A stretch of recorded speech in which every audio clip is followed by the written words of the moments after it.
Conservative pundits are upset with President Donald Trump and the White House caving on border wall funding. Trump previously threatened a government shutdown if he wasn't given $5 billion to build the wall, although Congress had allocated $1.6 billion. Ann Coulter penned an opinion piece blasting Trump for not getting the funding needed and not making the connections needed to make his campaign promise become a reality. You were elected president after decades of politicians doing nothing about the millions of illegals pouring into our country every year, committing crimes, dealing drugs, driving drunk, molesting children and killing Americans like Kate Steinle, and your central campaign promise, repeated every day, was to build a wall. Wouldn't you have spent the entirety of your transition period working on getting it done? Wouldn't you have been building prototypes, developing relationships with key congressional allies and talking to military leaders about using the Seabees or the Army Corps of Engineers to build the wall? Wouldn't you skip the inauguration and take the oath of office in San Diego so you could get started on supervising wall construction immediately after putting your hand on the Bible and being sworn in as the leader of the free world? You would if you meant it. Well, Donald Trump didn't do that. She even went as far as saying if the wall isn't built come 2020 she won't vote for him. Why would you vote for him again? She told the Daily Caller. Make sure, I don't know, Ivanka, Trump, and Jared Kushner can make money? That seems to be the main point of the presidency at this point. They're about to have a country where no Republican will ever be elected president again, she added.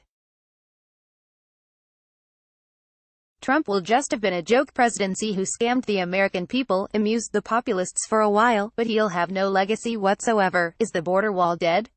What are the implications for President Trump?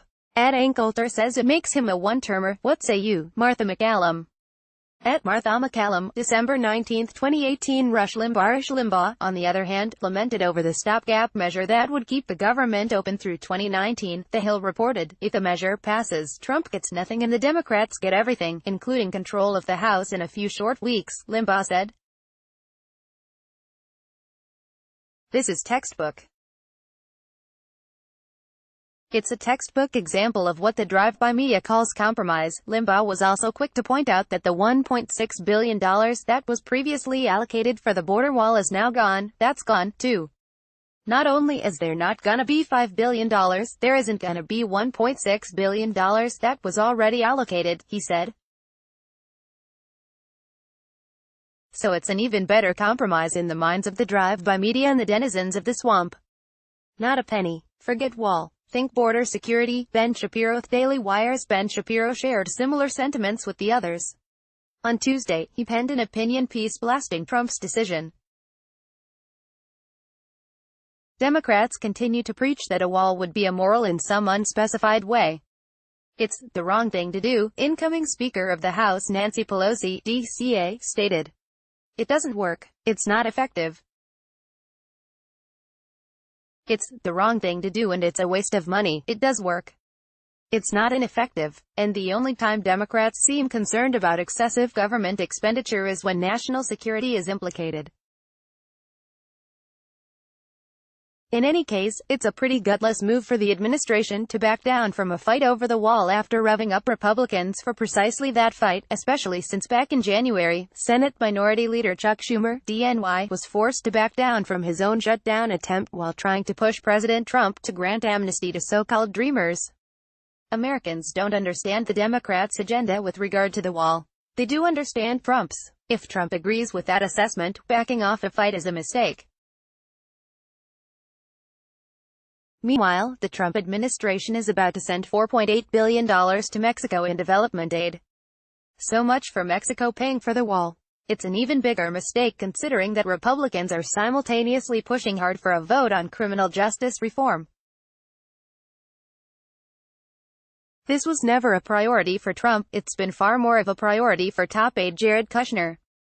Trump ran on the basis of law and order, and yet he's now pushing for a bill that would ease the requirements in imposing mandatory minimum sentences, loosen the 3 strikes rule, and increase good time credits. That would allow thousands of prisoners to go free the day the bill is imposed as law. There are good arguments in favor of some of the measures in the First Step Act, but suffice it to say it's a far cry from Trump's "Keep America Safe" rhetoric. Trump voters should be, at the very least, disquieted by Trump's willingness to back down once again from his pledge on the border wall. Combined with his reprioritization of criminal justice reform, Trump looks not so much tough on crime as ambivalent about it.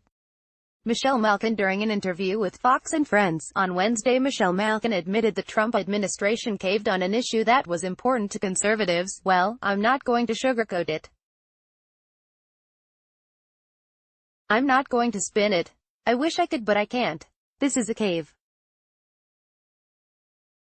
This was a blink," Malkin said. "We have to hold the Republicans accountable, particularly Senate Majority Leader Mitch McConnell, who has been in office since 1984 and has never been able to get this deal done because he is afraid of a shutdown," Malkin explained.